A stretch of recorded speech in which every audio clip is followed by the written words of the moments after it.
திருப்பூரின் அனைத்து செய்திகளையும் உடனுக்குடன் தெரிந்து கொள்ள சப்ஸ்கிரைப் செய்யவும்.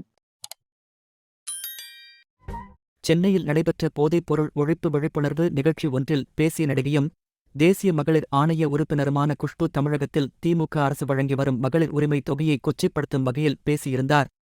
இதற்கு பல்வேறு தரப்பினரும் தங்களது எதிர்ப்பை வெளிப்படுத்தியிருந்த நிலையில் திருப்பூர் குமரன் நினைவகம் முன்பாக திருப்பூர் வடக்கு மாவட்ட திமுக மகளிர் அணியினர் அரசின் நலத்திட்டத்தை கொச்சைப்படுத்தும் வகையில் பேசிய குஷ்புவிற்கு கண்டனம் தெரிவிக்கும் வகையில் அவரது உருவப் பொம்மையை எரிக்க முயற்சித்தனர். உடனடியாக அதனை தடுக்க முயன்ற காவல்துறையினருக்கும் மகளிர் அணியினருக்கும் இடையே தள்ளுமுள்ளு ஏற்பட்டது. இதனைத் தொடர்ந்து குஷ்புவின் உருவப்படத்தை செருப்பால் அடித்து குஷ்புவிற்கு எதிராக கோஷங்கள் எழுப்பி மகளிர் அணியினர் தங்கள் எதிர்ப்பை வெளிப்படுத்தினர்.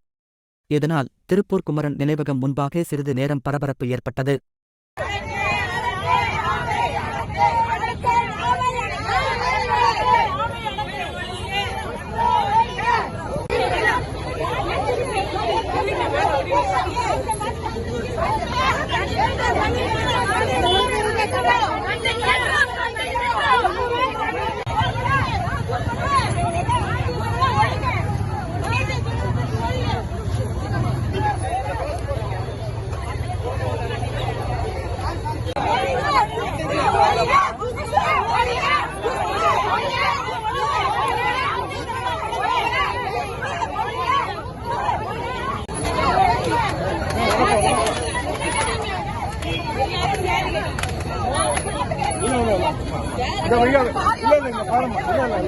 நம் திருப்பூரின் அனைத்து செய்திகளையும் உடனுக்குடன் தெரிந்து கொள்ள சப்ஸ்கிரைப் செய்யவும்.